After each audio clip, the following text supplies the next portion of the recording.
Allez, c'est parti pour un nouveau chapitre, les fonctions. Ça, c'est un gros morceau. Alors, peut-être pas du collège, de la troisième, parce que là, on commence avec des petites notions. On va avoir des histoires d'images antécédentes, de courbes, de graphiques, d'expressions algébriques. Ça va être quelque chose de très important pour le lycée, et c'est quelque chose de très important en général, que ce soit en informatique, que ce soit dans les sciences, que ce soit pour calculer des trajectoires d'une comète, etc., etc.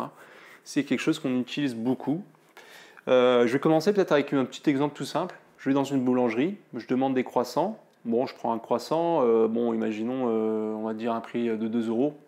Vous verrez peut-être ces vidéos dans quelques années, ça vous paraîtra normal avec l'inflation galopante, mais voilà, c'est juste pour un exemple. Donc j'en prends une, ça me coûte 2 euros, j'en prends deux, ça me coûte 4 euros, j'en prends 3, ça me coûte 6 euros, etc., etc.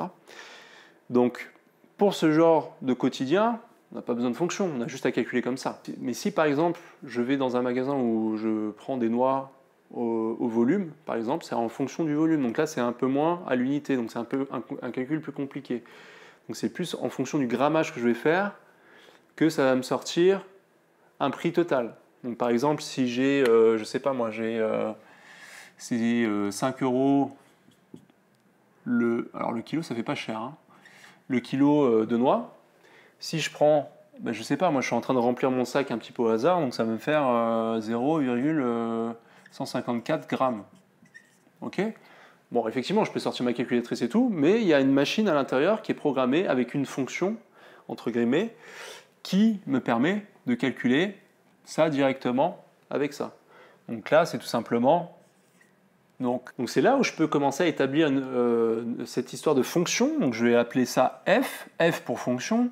Je vais mettre des parenthèses parce que ça va être en fonction de ce qu'il y a à l'intérieur que ça va me sortir ce que je veux. Moi, c'est ce que je vais payer à la caisse finalement. Et à l'intérieur, on va mettre justement le poids que je vais prendre. Donc là, en maths, généralement, cet inconnu-là, on va l'appeler x. Mais ça va être des nombres. Ces x, on va les remplacer à chaque fois par des nombres. Mais de manière générale, pour le généraliser, en fait, c'est ça, la fonction, ça permet de généraliser des choses qui sont, des calculs qui sont assez récurrents, enfin assez fréquents, plutôt que le répéter manuellement à chaque fois, c'est de l'automatiser, et on peut l'automatiser avec des machines qui pèsent vos légumes, vos noix, etc. Donc là, j'ai f de x, donc là, c'est un calcul très simple. C'est la chose, donc là, c'est le poids de noix, je crois que j'avais dit, je le multiplie par 5 euros. On est d'accord? Donc c'est aussi simple que ça, c'est juste qu'on ne va pas mettre de devise parce qu'on est avec des nombres, on s'en fout, on n'est pas en sciences éco. Hein. Et x fois 5, on va tout simplement, en maths, on a bien synthétisé, rendre la chose plus concise, donc on va mettre 5x. Ça, c'est une fonction. Okay, c'est une des fonctions les plus simples, mais c'est une fonction. Après, vous allez voir petit à petit, on va avoir des fonctions de plus en plus compliquées avec des x carrés, avec des sur x, des racines de x, des exponentielles, des logarithmes, des trucs pour calculer des choses beaucoup plus compliquées que ça. Mais la base, c'est ça. Et ça, c'est important de bien comprendre. Donc, pour reprendre cet exemple, on met quelque chose en entrée. Donc ici, c'était notre poids. Hein. Poids de légumes, poids de ce que vous voulez. Et ça me sort quelque chose en sortie. Ok ? Donc il y a cette histoire d'entrée et sortie qui passe par une fonction. Donc on peut commencer à le généraliser comme ça.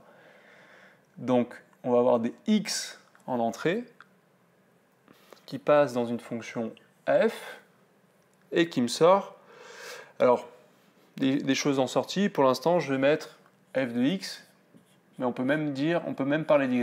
Ça va être la représentation graphique on va en parler à la fin. Ouais, on va en parler à la fin. C'est important. Donc il y a quelque chose qui rentre là-dedans et qui sort là. Donc on peut se prendre un exemple. Si je fais f de, j'ai pris 3 kg, un truc simple, hein, j'ai 5 fois 3, donc ça me fait 15. Ok ? Donc là, qu'est-ce qu'il y avait en entrée ? 3. Et qu'est-ce qu'il y a en sortie ? Alors, je vais juste reprendre les bonnes couleurs. Hein. Ouais, je ne vais pas tout faire avec les bonnes couleurs. Donc qu'est-ce qu'il y avait en entrée ? Il y avait 3. Donc ça, c'était mon x. Et qu'est-ce qu'il y a en sortie ? C'est le 15. Donc le 15, on verra qu'on peut le placer sur un axe y. Ok ? Ou c'est f de 3 égale 15. Donc f de 3, c'est 15. Donc on peut le mettre que f de 3 c'est l'image, si vous voulez. J'ai parlé d'image. Donc f de 3 c'est notre sortie. F de 3 c'est notre sortie parce que c'est 15. Donc maintenant, un peu de vocabulaire, parce que c'est ça qu'il va falloir, c'est vraiment le truc central de cette vidéo, c'est ça, c'est les notions d'antécédent et d'image. Antécédent, image, j'insiste, hein. C'est un truc vraiment important. Donc, ce qu'on va mettre en entrée, c'est les antécédents. OK. Et ce qu'on va voir en sortie, c'est les images. Ce qui va sortir de notre fonction. Ça marche? Donc, ici, antécédent, c'était 3. Et l'image, c'était 15. Ok, j'insiste pas mal là-dessus. Vous mettez un antécédent x dans votre fonction, ça vous ressort une image qui est 15 ici. Ok, voilà, ça c'est vraiment avec la représentation algébrique, avec son expression, vous allez voir dans les énoncés, avec l'expression de la fonction, bah là c'était une expression tout simple, c'est 5x. Bon, vous aurez des 5x moins 4, vous aurez des trucs au carré, vous aurez des trucs au cube, vous aurez des trucs avec des... Vous pouvez avoir énormément de choses. Tous les calculs qu'on a vus en expression algébrique, ça peut rentrer dans une fonction comme ça. Allez, on se finit avec une petite représentation graphique. Donc c'est quoi une représentation graphique? C'est un repère, donc avec un axe x qui sont les abscisses, un axe y qui sont les images.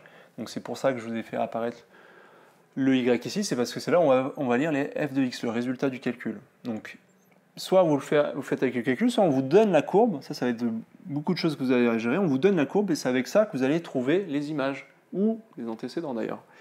Donc si je prends par exemple quelque chose de vraiment aléatoire comme ça, A, comment je vais trouver l'image? Donc là je pars bien des antécédents, les antécédents c'est sur x, on part toujours des x pour avoir les images. Et après on atterrit sur l'axe des y. Donc vous voyez, il faut partir perpendiculairement à cet axe x et arriver perpendiculairement à cet axe y. Il y a vraiment une façon de faire pour aller d'un point A à un point B. Donc ici, pour respecter un petit peu plus les couleurs que j'ai fait tout à l'heure, on va mettre un A comme ça. Hop, ok. Donc ça, je suis parti d'un antécédent A. Donc ça peut être 3, 4, 5, ça va être des valeurs numériques, vous verrez à chaque fois,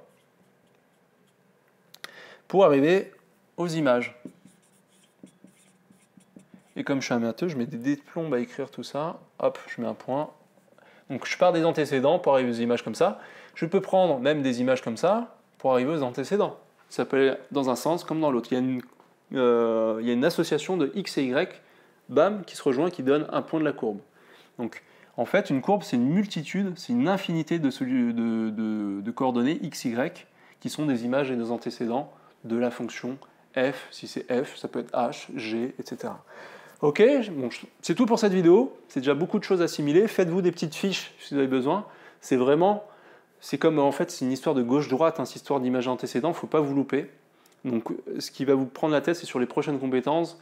C'est est-ce que c'est l'image de machin par la fonction f, c'est 1 ou 2, ou voilà, il y a toujours un inversé.